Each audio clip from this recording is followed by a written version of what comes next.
Em um cenário de guerra e apreensão, a história que vou contar se desenrola em um país devastado, onde até os símbolos de paz têm um preço.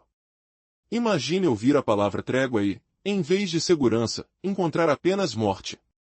É isso que a nação enfrenta ao ver seus drones, em um ato chocante, atacarem sem piedade. A brutalidade não é apenas evidente nas bombas que caem, mas também no desespero e na perda de vidas inocentes. No dia 3 de dezembro, um evento monumental ocorreu na Ucrânia, algo que fez o mundo parar. Em meio ao caos, um herói solitário se levantou nas ruas de Kharkiv, determinado a proteger sua família. Neste momento, todos os olhares estavam fixos na luta entre a vida e a morte. Ele atravessou as ruas em sua bicicleta, um símbolo de infantil inocência, enquanto a guerra se aproximava. Enquanto isso, as forças russas cercavam sua cidade, a tensão aumentava. E o que deveria ser um retorno seguro para casa rapidamente se transformou em uma cena horrenda. Um drone silencioso se aproximou, e a última coisa que se ouviu foi a explosão avassaladora. Naquele instante, a esperança se esvaiu, e o que restou foi um eco de gritos e dor. 2 dias depois, um novo ataque ocorreu, desta vez em uma base estratégica na Ucrânia. O que parecia ser um alvo comum se tornou um local onde a devastação imperou. Na primeira explosão, mais de 1000 drones foram destruídos junto a um arsenal de munições.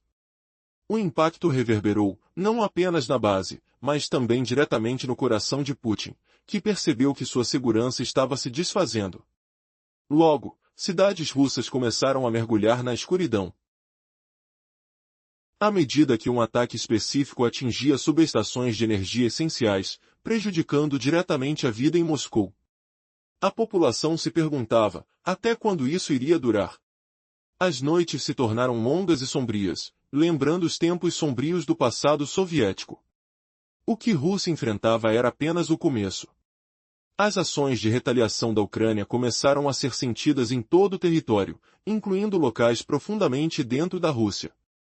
As forças ucranianas, agora mais ousadas, tinham um novo plano de ataque. À medida que a guerra se intensificava, as cidades russas perdiam luz e segurança, e os temores cresciam. Neste contexto, as retaliações ucranianas se tornaram mais frequentes e diretas. A incerteza no ar era palpável, e a possibilidade de uma nova escalada estava sempre presente. O que acontecerá a seguir? A pergunta ecoa por todas as partes, e as pessoas começam a se perguntar, até onde essa batalha irá levar as duas nações em conflito? E será que a paz alguma vez voltará a reinar onde a escuridão é a nova normalidade? 2 vidas se extinguiram, deixando para trás um lar vazio e corações despedaçados. Quando a Ucrânia divulgou esse vídeo devastador, a indignação global se acendeu. As atrocidades da guerra ressoaram, e a comunidade internacional se manifestou, denunciando a barbárie das ações em curso. A Rússia, membro permanente do Conselho de Segurança, foi rotulada como perpetradora de potenciais crimes contra a humanidade.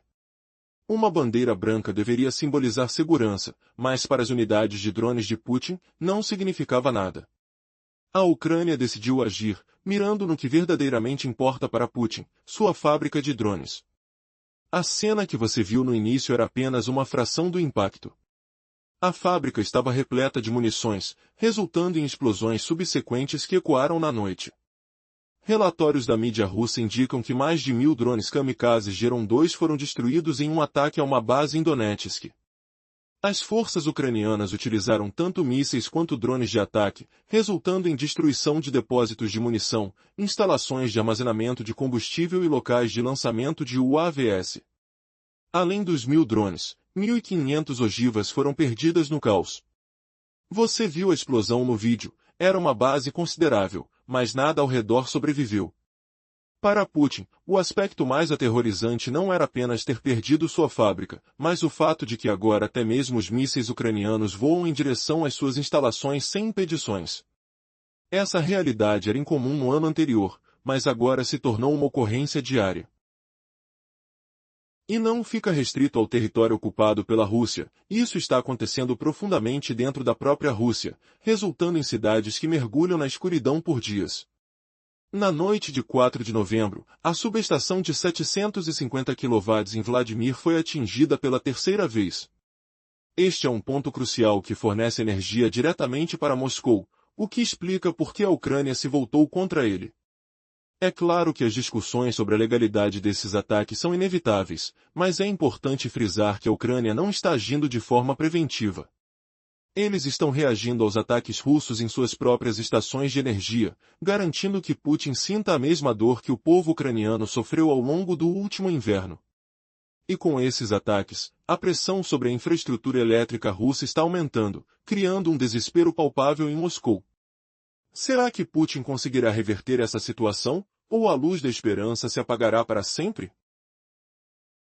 Nos últimos dias, cidades russas enfrentaram um problema sério: apagões prolongados. A subestação de 750 kW em Vladimir, crucial para o fornecimento de energia a Moscou, foi atacada por forças ucranianas pela terceira vez em um curto espaço de tempo. Essa é uma estratégia deliberada de resposta aos ataques russos às infraestruturas energéticas da Ucrânia, visando causar dor a Putin e seus aliados. Essas investidas direcionadas a usinas que abastecem a capital russa são uma clara declaração de que a Ucrânia não está disposta a ficar passiva enquanto sua própria rede elétrica é destruída. Em um mapa atualizado, pode-se observar as várias usinas que foram atingidas na última mês. Todas estão estrategicamente situadas em torno de Moscou, e o impacto direto dessas ações é a interrupção do fluxo de energia para a cidade. No dia 3 de novembro, a usina de Vladimir foi alvo novamente, somando 3 ataques em apenas 30 dias. E em um dia posterior, a usina de gás de Oral, uma das maiores da Rússia, foi atingida por um míssil de cruzeiro Flamingo. A mensagem é inegável: a Ucrânia não permitirá que os planos de destruição de seu sistema energético sejam executados sem resposta. Além disso, os drones ucranianos mostraram suas habilidades em uma importante refinaria na cidade de Novograd, um ponto vital para a Rússia, que processa cerca de 18 milhões de toneladas de petróleo anualmente e refina aproximadamente 30% da gasolina consumida internamente. O impacto desses ataques está além das estatísticas, gerando um caos visível nas ruas e nas instalações, deixando um rastro de destruição com consequências diretas na vida cotidiana dos cidadãos russos. Agora, à medida que a Ucrânia continua sua ofensiva e os ataques a usinas se intensificam, a situação fica cada vez mais tensa. O que será que vem a seguir? A Rússia conseguirá se recuperar e reverter a maré? E qual será o custo disso? O dilema energético de Putin apenas começou, e as consequências podem ser devastadoras. A tensão entre a necessidade de defender sua nação e os ataques direcionados às suas próprias infraestruturas tornará essa guerra ainda mais brutal e imprevisível. O futuro se desenha obscuro e cheio de incertezas. A Ucrânia está passando por um momento de grandes desafios, e as consequências da guerra vão além do campo de batalha. Recentemente, uma onda de apagões atingiu diversas cidades russas, criando um cenário de dificuldades que ecoa os tempos da antiga União Soviética. Imagine a escuridão que envolve essas cidades, envolvendo-as em um manto de desespero e incerteza. Esse é o legado da batalha travada, onde a eletricidade se torna um símbolo de poder. A cidade de Vladimir, por exemplo, também sofreu com essas quedas de energia, fazendo com que muitos pensassem que as interrupções eram um tributo a Putin, uma ironia que não passa despercebida.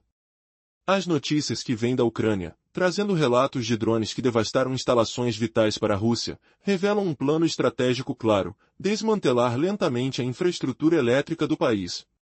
Essas ações já estão fazendo efeito, e os relatos da mídia russa sobre a destruição de pontos estratégicos apenas ressaltam a eficiência do ataque ucraniano. Os drones, numa dança mortal, atingiram um local considerado crucial, o que deixou não só uma marca na infraestrutura, mas também um impacto psicológico profundo. As forças ucranianas, determinadas, estão intensificando suas ofensivas. Bilhões de dólares em armas e munições estão sendo empregadas, e isso inclui novos mísseis como os Neptunes e Flamingos, que prometem aumentar ainda mais a pressão sobre os adversários. Recentemente, o Reino Unido anunciou o envio de mais mísseis Storm Shadow, um reforço significativo que pode mudar o curso da guerra. E o que dizer da defesa aérea russa? Os relatos dizem que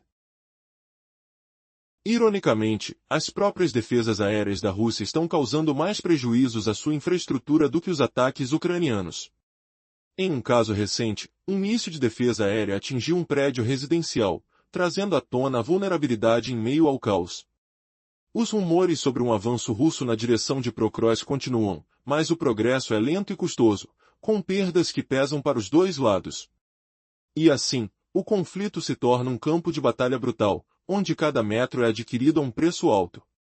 Enquanto os combates continuam, há uma intensidade crescente, e um acordo entre o que se vê e o que se ouve se torna cada vez mais complicado. A cada dia, a realidade dos soldados que lutam na linha de frente se torna mais evidente, e a importância de relatar esses eventos com honestidade sem censura se torna crucial. As batalhas estão longe de acabar, e os desdobramentos vão continuar a moldar essa guerra, alterando o cenário global e a própria Rússia em suas bases. Portanto, qual será o próximo movimento neste tabuleiro de xadrez? A tensão continua a crescer, e a narrativa do que está por vir promete ser ainda mais intensa. Descrevendo uma realidade tensa, as forças ucranianas estão enfrentando uma batalha feroz para conter o avanço russo. Em meio a essa luta, cada edifício se torna um campo de batalha, os soldados ucranianos lutam com bravura para proteger seu território. Na busca de informações de primeira mão, conversei com Chunk Far, um ex-Navy SEAL que passou 3 semanas nas linhas de frente na Ucrânia. Ele compartilhará suas impressões sobre a guerra e analisará os vídeos que documentam essa luta encarniçada. O que a maioria das pessoas não sabe é que os registros de guerra são frequentemente muito gráficos, impossíveis de serem divulgados em plataformas tradicionais. Por essa razão, decidimos criar uma nova plataforma, chamada Basics Insider. Esta iniciativa foi feita para garantir uma cobertura sem censura dos eventos ao redor do mundo, permitindo que todos vejam a real dimensão do que ocorre. Ao nos apoiar, você tem acesso a um conteúdo exclusivo que não é veiculado na mídia convencional. Essa situação me faz refletir, até onde as consequências desse conflito podem ir. Enquanto os ucranianos enfrentam desafios colossais, qual é o verdadeiro custo dessa guerra para ambos os lados? À medida que os combates se intensificam, a resposta pode ser mais impactante do que imaginamos. Porém, uma reviravolta surpreendente está a caminho, com os avanços ucranianos. Como será a resposta de Putin? Com as suas defesas aéreas sendo cada vez mais ineficazes e os ataques se intensificando, a linha que separa a vitória e a derrota pode se tornar mais tênue a cada dia. Esta batalha não é apenas pela sobrevivência, mas pela honra e pelo futuro de nações inteiras.